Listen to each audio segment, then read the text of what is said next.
Hey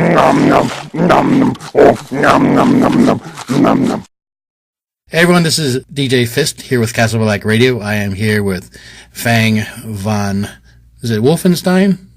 Rathenstein. See, I told you I was going to be goofy. Wolfenstein's the game, come on. I know.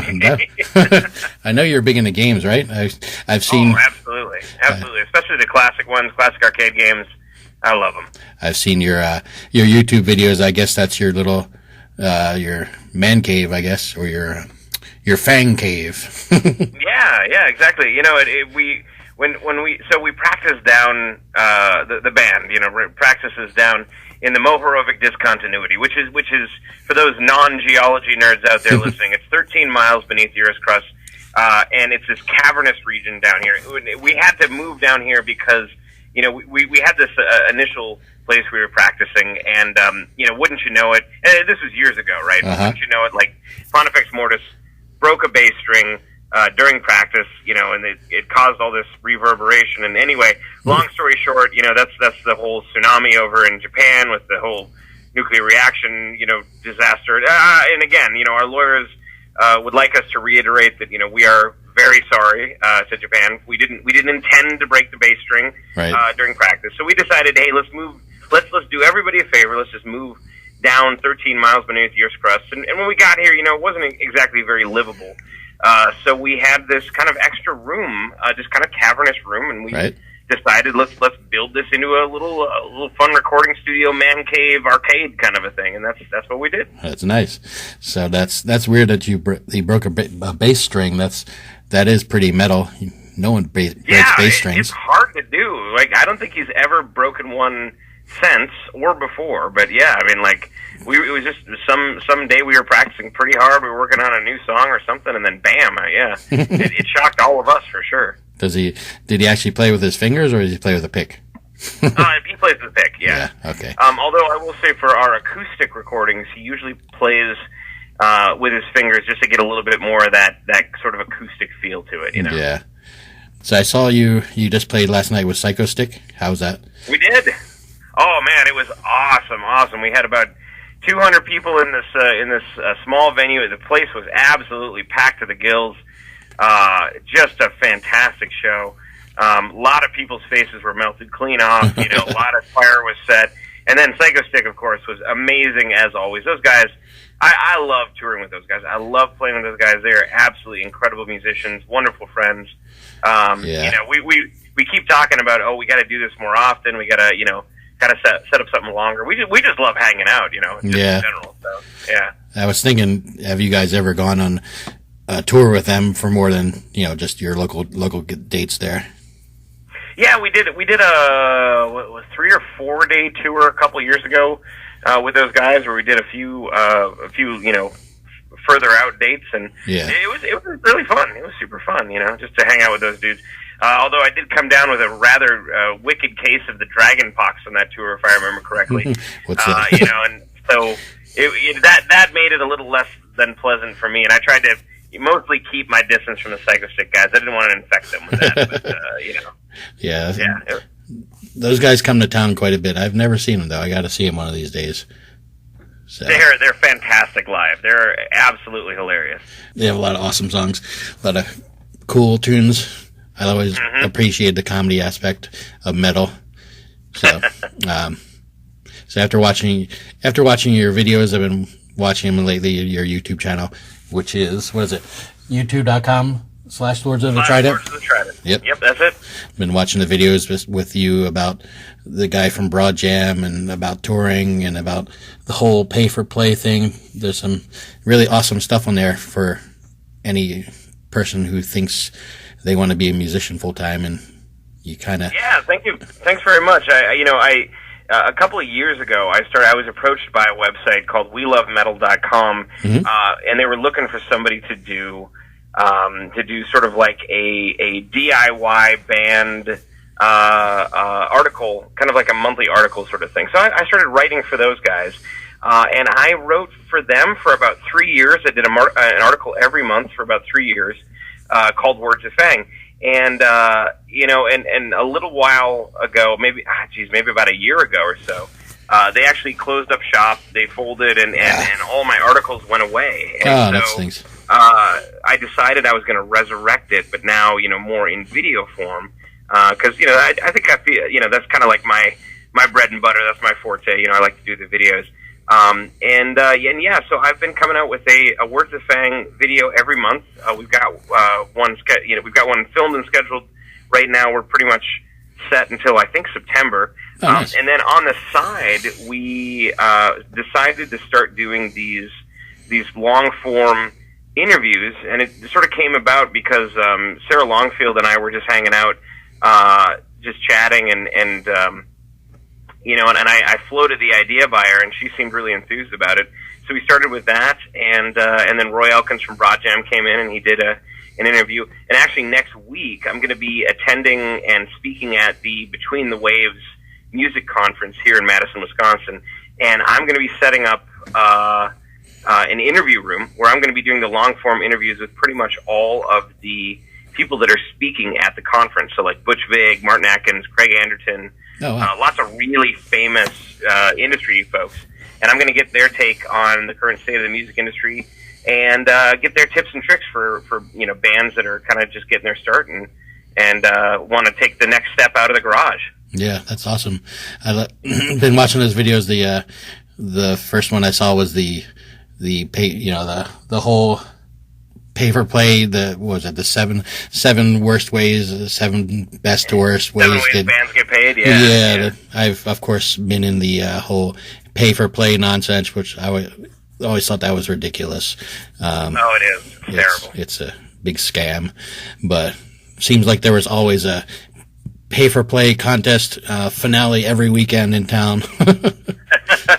So, it was a big thing for a while. It was until people kind of got wind of the fact that it was not on the up and up, we'll say. Yeah. It unfortunately claimed the purses of quite a few bands out there. Yeah, definitely. And having to pay to play at a gig is like, what? It's just crazy. Yeah.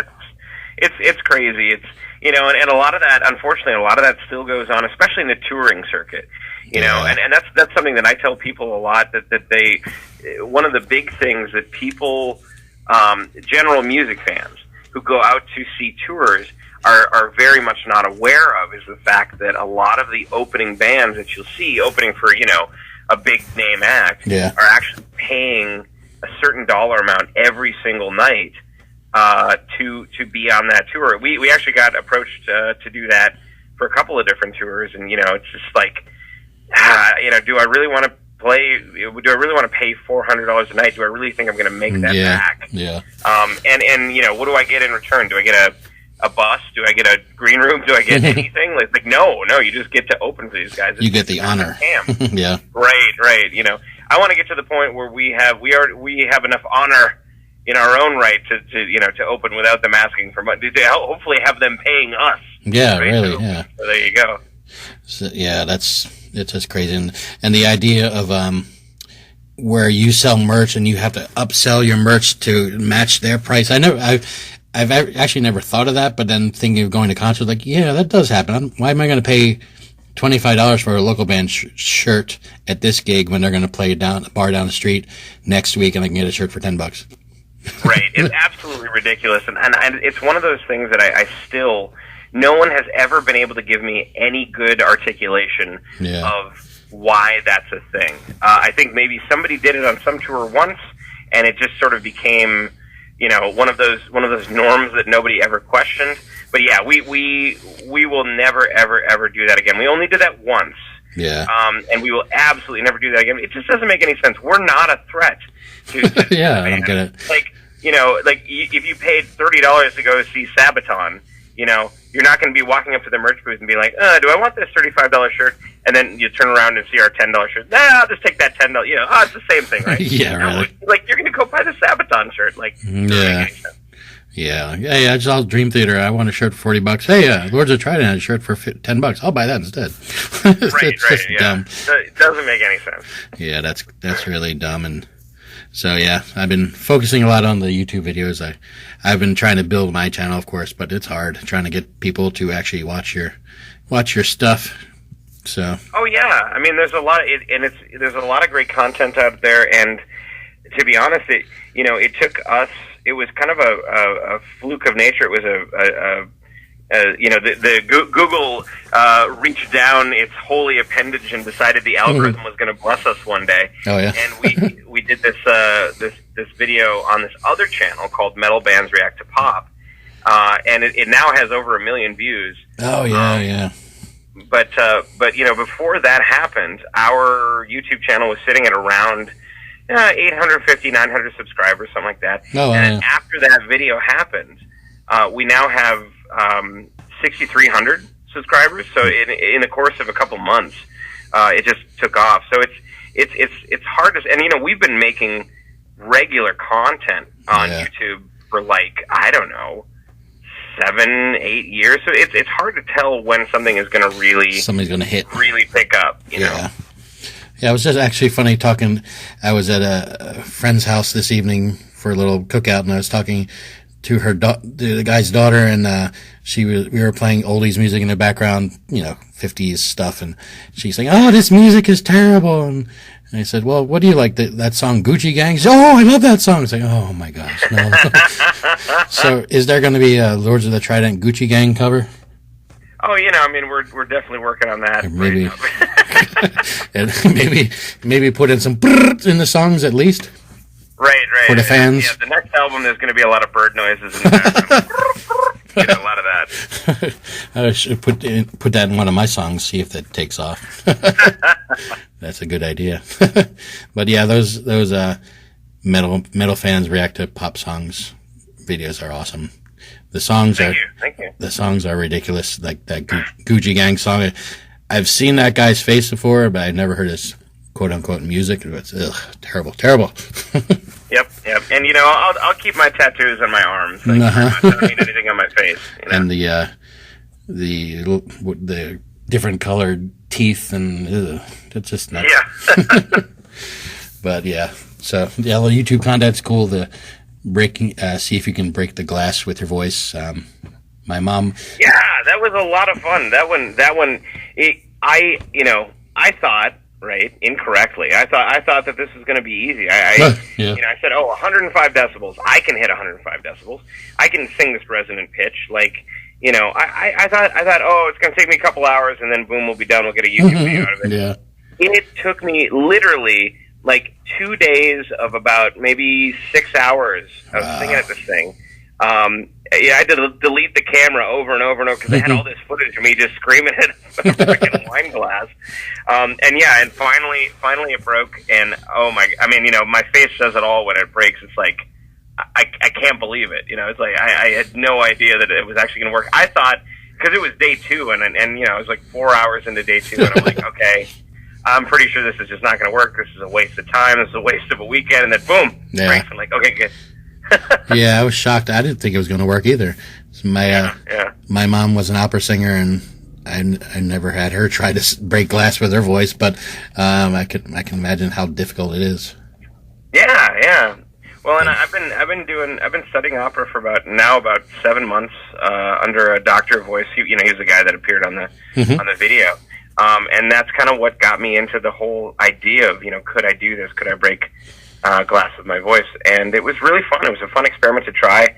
I challenged a bunch of my singer friends to replicate it, and I haven't heard from anybody yet. I don't know.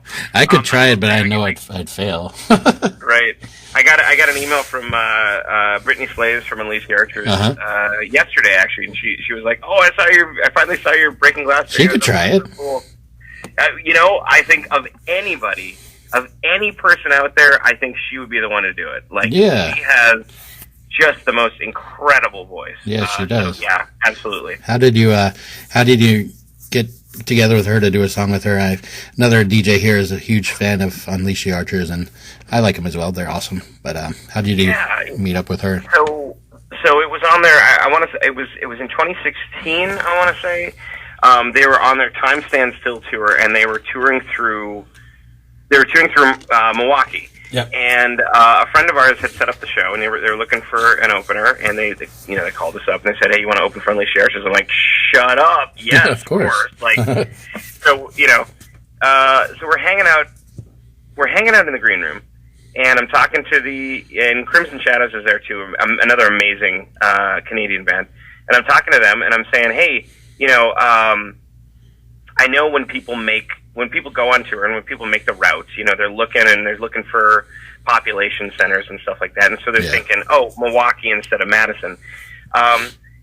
This is personal opinion, right? So I'm going to caveat it with that, but okay. I really think that the Milwaukee scene is kind of not as strong as it used to be, and even though Milwaukee has a bigger population than Madison, the Madison scene is just absolutely hopping. Like, it's really good here. And so I was telling him this, and I said, so next time you guys come through, right? Instead of Milwaukee, come to Madison, hit me up. I can guarantee we'll get you at least a couple hundred people out to the show. You can stay with us. Like I said, I've got this kick-ass, basement man cave, arcade down in the Mohoro of Discontinuity. And I was like, I got Japanese toilets. And they stopped me and they were like, wait a minute, you're the Japanese toilet guy that everybody's been talking about? And I'm like, oh, yeah, that's me. Because they've been playing with a bunch of our friends, because, it's kind of a small world in the U.S. power metal community. So everybody knows each other. And so,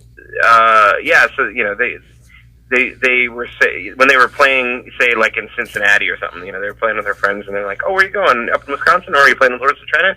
Oh, you gotta talk to Fang. He's got Japanese toilets. You're gonna love it." Yeah, everybody was saying, "This guy's got Japanese toilets. Stay with this guy." So they're like, "Oh, you're the Japanese toilet guy." I'm like, "Yes, that is me. I am Mr. Japanese Toilet." And they sort of, they stopped for a second, and I said, "Well, I don't know if this would be too much to ask, but we don't actually have a place to stay tonight. We were gonna sleep in the van." And I'm like, "Oh, say no more. Like, okay, you're coming to Madison," because they were doing Minneapolis the next night, which is directly on route. So I'm like, "Okay, come to Madison." And so they came over. I had a bunch of beers ready. We started a fire. We got beds for everybody, and I thought it was just going to be Unleash the Archers, but it was the whole tour. So it was Unleash the Archers, all their text, all their roadies, Crimson Shadows. We had 16 people stay the night. It was nuts. We had blow up beds everywhere. I was lucky. I had like 8 or 9 of those things ready to go. But we stayed up. And we stayed up late, and Brittany and I stayed up talking about opera and talking about voice warm up techniques and just all sorts of like technical singing geekery stuff. Yeah. And we just kind of hit it off. And then in the morning, and I do this for so we host bands that tour through all the time. Yeah. And so I do this for every band, but I do this for Unleash the Archers as well. We make a big, giant breakfast, so that they have something to eat before they hit the road. Because I've been on tour. I know what it's like. If you can get home cooked food and like a shower and a decent place to sleep, that's like the best thing in the entire world. Yeah. So made them this gigantic breakfast, and we hung out for a little bit before they had to leave. And I don't know, like we just all kind of hit it off, and everybody in Unleash the Archers and Crimson Shadows, they were just incredible people. And we became friends. We did the whole Facebook friendship thing, and we were chatting and stuff. And so a couple years later, I came up with this song that I sort of envisioned having a female guest vocal part. Yeah. And the first person that came to mind, I'm like, I gotta ask Brittany if she can do this. And so I messaged her on Facebook, and she was in. So it was perfect. How did that work? Did you send her the completed song, and you just say, do what you want with it, or you say, I'd like you to sing in this part would be cool, or do you give her direction, or just say, have at it? Yeah. So what I did is we demoed out the entire song, and I sang her parts, or I sang like the melody of what I had envisioned, and I sent her the lyrics of what I had envisioned. But she actually made some changes that were really, some really great changes to the melody. Right. And so she had a little bit of artistic leeway. Yeah, that's good. But for the most part, I demoed it out, sent it to her, told her approximately kind of what I was looking for, and she just delivered perfectly. It's just amazing. Yeah, it's a great song. I do some collaborations with local friends, bands, and one person I sent a song to, and he added a part to it. Okay, it's great, it's done. He said, no, there's going to be about 10 more parts, and I'm going to write the bass line for you. I want you. Wait a minute. You're not going to write my bass part. I already did it. It's done. It's like, well, thanks anyway. It's just too much. But yeah. But so that's cool. That's Unleashed Archers are cool. So now after watching your videos and seeing those people that react to when bands go on tour, they say, "Oh, you guys need to come here. You guys need to come here." And it's like, it's not that easy. But I've seen it doesn't look like you ever made it down to my neck of town in Tampa, Florida. So yeah, I mean, we are we've gotten, the closest we've gotten right now is North Carolina. Yeah. But we are looking at doing a little bit longer stretch of tour. Gosh, at some point right now we're doing Europe in September. Oh, wow. And then next year we have plans to do a West Coast tour, which is going to be a little bit longer of a thing, maybe early 2020. I've been down to Florida many times, just like visiting, and I love it. So oh gosh, we have to go down to Florida and hang out at the beach, and maybe we'll play a show. Oh shoot, I guess it would be fun to do that for sure. Yeah, just don't come in July or August. You'll definitely be sweating. we'll roast. I don't know if I'm sure you know this, but like leather doesn't breathe. So Oh gosh, I can imagine. If you did an outdoor gig in Florida in July, you'd be crazy. Yep. We played one time. We played Ohio. It was an outdoor festival in Ohio, and we happened to be scheduled to play on like the hottest day of the year. And it was 102 degrees out, and we played at like 3 p.m. So it was destructively bad. Yeah. That's hard. I can imagine. So, are you working on new songs, new album, or? Yeah. Actually, we've got about 5 songs demoed out right now. We have one song that we're playing in practice. We haven't played it live yet, but we've got 5 songs that are demoed out and that we're working on, and we're planning on writing. For this next album, we'll probably write between 12 and 15 songs, and then we'll whittle it down to 10. Yeah. And we'll save a couple for the Japan release. And the current state of things is I'm expecting the new album to be done. We're probably going to finish writing about 75 to 90% of the album by the end of the year. And then we'll probably have the new album out by like fall next year, or maybe fall or winter next year. Okay. And I know on your Patreon channel, what's your Patreon address? Yeah, it's patreon.com/Lords of the Trident. Okay. I know some of the tier gifts are songs that you do. Do you have a bunch of those songs recorded that are like unreleased songs that are for Patreon people only, or I'm just curious about it. So what we do for the Patreon backers in terms of songs is the top 2 tiers get behind-the-scenes access. So the behind-the-scenes backers actually have already heard all of the demos. So when we finish demoing out a song and we do a little recording of it, we will send those out to the guys, and then once I add lyrics and stuff like that, we'll send out another version and things like that. Oh, okay. Additionally, what we do is every month we release a fully mixed, fully mastered acoustic remake of one of our songs that we've already recorded. And so last year we started that in November of we started that in November of 2017. And last year in November of 2018, we realized, oh gosh, we've got 12 of these.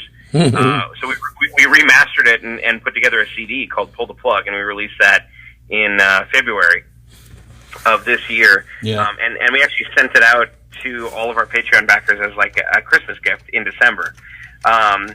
But yeah, so we do that for Patreon backers, so they get, the behind the scenes people get the demos, everybody gets the acoustic remakes. Yep. And then we also send out official mixed bootlegs of all of our shows. I'm actually working on those right now for the Psychostick show, and for a show we played at a festival here in Madison last weekend. So yeah, I mean, people get access to to new stuff pretty early. In multiple different formats, be it bootleg or demo or this or that. Yeah, how does that work? I haven't really looked into it because I was thinking about becoming a backer. And how does it work? Do you put in your credit card info and every month it takes it out automatically, or? Yeah, exactly. It's sort of like the way that I like to describe it to people who are unfamiliar with it is, a lot of people are familiar with what a Kickstarter is. Yeah. You pledge like $50 to get like the thing, and you pledge it once. So a Patreon is kind of like a Kickstarter, but it's like an everlasting Kickstarter. So instead of pledging $50 to get like the thing, you pledge $5 a month or $8 a month or whatever, whatever you want to pledge. To a band or to a creator that you enjoy, and that money every month goes directly to the band, and in exchange you get all sorts of amazing stuff. So like for us, like I said, you get the bootlegs, you get the acoustic stuff, you get early access to almost all of our videos. We send those out way in advance. You get there's a lot of things at different levels. We do exclusive T-shirts. For Patreon backers, we do 2 exclusive T-shirts a year that we only make the design for Patreon people. Oh, nice. And we'll never, ever, ever sell those. So those are, exclusive to our backers only. We've been actually, in the last couple months, we've been live streaming all of our concerts fully mixed. Wow. So, like, for instance, last night when we played the Psychostick, the people that are at the behind-the-scenes levels, the top 2 highest levels, they had access to the stream, and a bunch of them. I think there was probably 15 or 16 of them tuned in live and watched the entire show. Both the opening band, us, and Psychostick. We had it streaming for everybody. Wow, that's awesome. And yeah, we're gonna continue to do that. We're gonna stream all of our shows anywhere that there's Wi-Fi. So that's another perk, and we're always doing a bunch more stuff for Patreon. Like, that's kind of our primary income source right now. Yeah. So we're really pushing that, really focusing on it, and I think a lot of the people who are on the Patreon would agree that, I mean, even the people that are pledging $1 a month, it's probably, the best bang for your buck, if you'll use the pun, that people can actually get out there, because we put out just a crap ton of content exclusively for Patreon. And we have fun doing it. It's really fun to interact with people on there. So yeah, for any of your listeners that want to check it out, go to patreon.com/Lords of the Trident.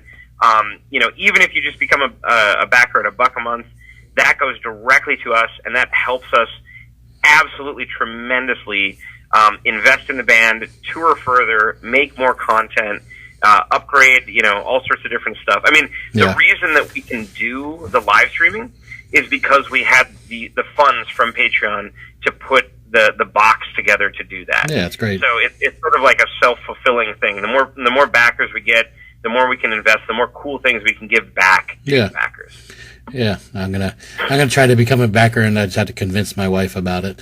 Well, it's only $1 a month. That's $12 a year. Really, come on. yeah, exactly. That's, you think of it, it's only $12. That's, you can't even fill up your gas tank anymore for $12. Yeah, well, and I mean, for me, it's like pledging. I pledge to a lot of different Patreons, and it's like pledging $1 a month. Like, that pledging $1 a month does not affect me. No. In any possible way, but I will tell you, as a creator, having someone pledge $1 a month is huge. Is absolutely huge. It doesn't seem like it, but because it becomes an avalanche, right? You get enough people pledging $1 a month, and then suddenly you're making $500, $600 a month, and you can use that money to do things and to make the band grow. Whereas, normally you wouldn't be able to do that. So it's been huge for us. Yeah, that's a great thing to do. It's not like you would pledge $1 a month and you get a whole bunch of Patreon members and you take a picture of some bottles of whiskey. Hey, this is what we did with your money. Thanks, jerks. Then, they just lost a bunch of Patreon members. What happened there? Yep. But now, if we bought a bunch of whiskey bottles and we drank them and did live streaming and answered questions drunk, now that would be all right. That would be an idea. That would be all right. Yeah. So, speaking of the Pull the Plug album, I saw that you guys did a Kansas cover, and Kansas is my favorite band in the world. And I saw, look, they did Dustin Wynn. Of course, my initial first thought is, again, another Dustin Wynn cover. But you got it. It's really good. I really enjoy it. So, thank you. I just like to see other Kansas covers besides Dustin Wynn. But you did a good job, so I'm not putting you down for that. if you like Kansas covers, our friends in A Sound of Thunder did an absolutely outstanding Icarus. cover of Icarus. Yeah, that's an awesome one. I heard that one. That's a great one. Oh my God, they did so good on that. I love that cover. It's amazing. Let me ask the question that I always ask. What was your first ever concert you went to? What were the band or artist you saw? Oh God, I mean, it was a billion years ago, but the first ever concert that I can really remember. I'll say this: like the first ever modern concert that I ever went to was actually Real Big Fish, and that must have been like 90. I don't even 95, 96, maybe. I don't even know. Aren't they like I'm sorry, they're like a ska band. Pop ska band-ish kind of deal? Yeah, a friend of mine dragged me along to it. He was a real big fan of Real Big Fish. and I knew nothing. And he's just like, hey, you doing anything tonight? I got an extra ticket. You want to come? I'm like, all right, cool, man. So, yeah, that was like that was the first concert, the first modern concert I've ever been to, I think. Yeah, ever since then, I mean, a million concerts since then, a million fests, a million concerts. Yeah. I mean, we've seen quite a few bands. A lot of them really, really good. A lot of them okay. Yeah. That's true. I always tell my first band, I'm older, so not that old, but my first band was David Lee Roth and Cinderella. Oh wow! Back in the day. You always remember your first concert. I was sitting in the nosebleed seats, but it was awesome. But and do you have any vocal tips? I'm sorry, I'm like all over the board here. Any vocal tips for a non-singer? Like I'm trying to come up with a song to sing in church for myself. Doing one of these worship songs. I'm not trying to get free voice lessons from you or anything like that, but yeah. What are some good tips? Yeah, so there's a couple of different things that I would recommend, and the first one and the most important one, and the one that everybody neglects, almost everybody, is warming up and cooling down. It is absolutely 100% essential. It's singing is a very, very, very physical thing. It's almost like playing sports.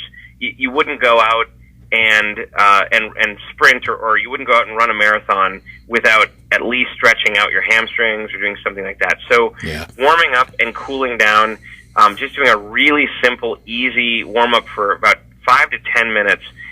Can be the difference between a great night of singing and a really, really terrible night of singing, or at least a terrible night with like the first 3 or 4 songs before your voice is actually warmed up. Caught up, yeah.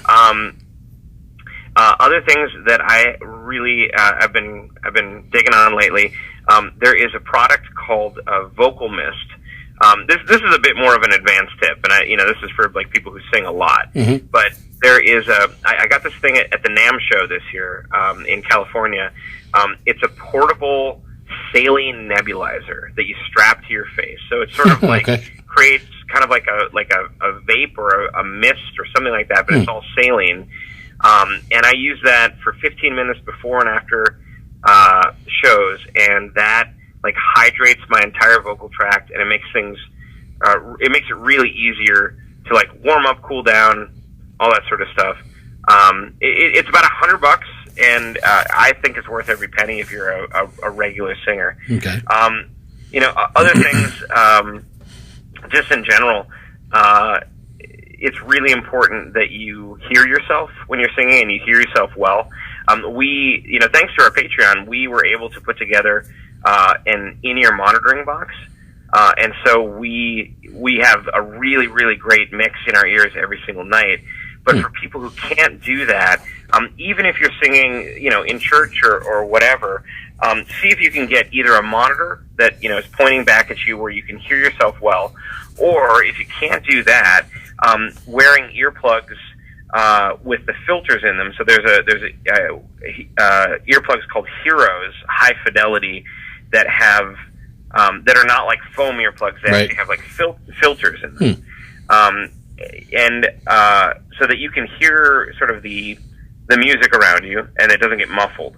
But you have that inner ear reverb, that inner ear vibration, so that you can make sure that you're on pitch with the rest of the band.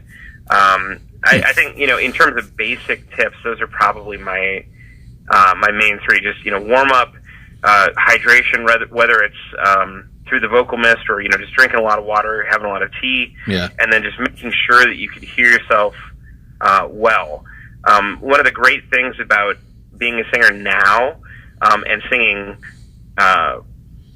any form of amplified music, we'll say, is that you have a microphone in front of you, and that will take, 90% of the work away from you if you can utilize it properly. Like I said, I've been studying opera and classical, and in opera and classical, you're singing over a full orchestra with just your voice. And you really, really need to do a lot more work with that than when you're in a microphone. So, making sure that you can hear yourself prevents yourself from over-singing and damaging your voice. Or, if you're singing many, many nights a week, just blowing out your voice. Yeah. So, that's what I would say. Okay. I know I grew up in, like I said, my mom was an opera singer. She used to have like the opera parties at her house, and people would come over and play the piano and sing opera. And it was, when I was a kid, I hated it because I wasn't into that. But now thinking back on it, it's like, man, I wish I would have stayed down there and hung out with them. But it was cool. Now they would always do their all the time to their warm ups. And the one dude is a teacher, he's a singing teacher. We always thought he was nuts. He would always make his students go, It's like a seal. It's like, what in the world? That can't be good. But, that's interesting. I've never heard of that. Yeah, we always just make fun of him. Oh, there's Tony. So, I like to do interviews that are just as I'm talking as a conversation with a friend. I don't like saying, oh, can you tell me about your first album? Okay. Can you tell me about your second album? Okay. Can you tell me about your third album? So I don't like being structured like that. Hearing interviews like that annoys me. So I'd like to try to keep it more one-to-one, whatever I'm trying to say. So, so with that said, do you have anything you want to add? Off the top of my head, I can't think of anything. I could ramble on some more, but I guess for everybody that's listening out there who wants to check us out, best place to do that would be at our website, lordsoftheTrident.com. It's a portal to basically everywhere we are on the internet. We have a pretty hopping YouTube page, youtube.com/lordsoftheTrident. Basically, if you type Lords of the Trident into Google, we're about the first 50 pages, and then things start to get weird. So just keep on page 1 or 2, and you'll find us. We are on, Amazon, iTunes, Spotify, Pandora. We're pretty much anywhere that you can think of where you get your digital music. So, check us out. Follow us however you want to follow us, Facebook, Twitter, YouTube, whatever works for people. But again, I would say that the absolute biggest thing, if somebody wants to support us, support local music, support the content that we're creating, is through Patreon. Even $1 a month is just an absolutely incredible thing for us to have that support. I was talking to Sarah Longfield about this, and besides the fact that it is monetary support, but besides the fact that it comes to us every month and it's something that we can do stuff with, I think as musicians, just the fact that people will go out on a limb and say, your work is good enough to be paid. Like you did something that's good enough that I want to pay for it. In today's day and age, is really, and it seems weird to say, right? Because I mean, you expect to sort of pay for music, right? But when somebody joins our Patreon, it really is a compliment to us, saying, okay, we did something that affected them enough that they actually wanted to give us money for it, or they wanted to pay us money for the music that we're making, and that is a huge compliment to not only us, but anybody out there making music, anybody else that is trying to do essentially, right, art as a living. Yeah. Just sort of, validating their effort in that way is some of the biggest and best compliments that you could give an artist. So check us out, patreon.com/SwordsOfTheTrident. And follow us on YouTube. We've got more stuff coming out all the time. And check out our last album. So we came out with Pull the Plug, which was kind of a one-off little fun acoustic album, but our last full album is called Shadows from the Past. We released that in end of August of last year. Yep. And we released that at our festival that we run yearly. That's one more thing I can say. We run a yearly festival called Mad with Power Fest. Yeah, that's good. We bring in some of the best power metal, thrash, traditional heavy metal from all across the country and sometimes all across the world. And we bring them into a venue that we line absolutely to the brim with free play arcade and pinball games. Oh, nice. So it's free play arcade, pinball, and power metal from all over. This year's fest is on August 10th, and it is absolutely stacked. We are, I'm incredibly excited for this year. We've got Theocracy headlining. We've got Helion Prime. We've got Judicator. Judicator really doesn't play live all that much, so it's just an absolute honor that they're playing our fest. We've got Nova Rain from California. We've got Fiacra from New Jersey. We've got Widow from North Carolina, and then we got us. That's awesome. It's going to be an amazing fest. That sounds like that's an awesome idea to do that. Yeah, that's pretty cool. I would definitely go to that if it wasn't a 16, 18-hour drive or 20-hour drive for me. Yeah. Well, sometimes you can get some cheap flights. That's all I'm saying. Yeah, that's true. That's true. We actually have a lot of people flying in this year, and a couple people coming internationally. We've got a few people coming from Japan. Wow. And a couple people coming from Canada. It's going to be an incredible year this year. I'm really excited about it. And I think I can't say for certain, but I think I just confirmed next year's big giant headliner for Mad with Power 2020. Oh, wow. And I think people are going to be incredibly excited. Yeah, that sounds awesome. Got a cool stuff going on. I'm going to try to convince my wife to be at least $1 a month Patreon backer for you guys. So I will do my best to convince my wife and tell her that it's only like buying a soda. So once a month. Right. But thank you for your time. I really appreciate it. And I wish you the best of luck, and I'll keep up watching the videos and trying to support you guys whenever I can. And thank you so much for having me on the show, and thanks for everybody listening.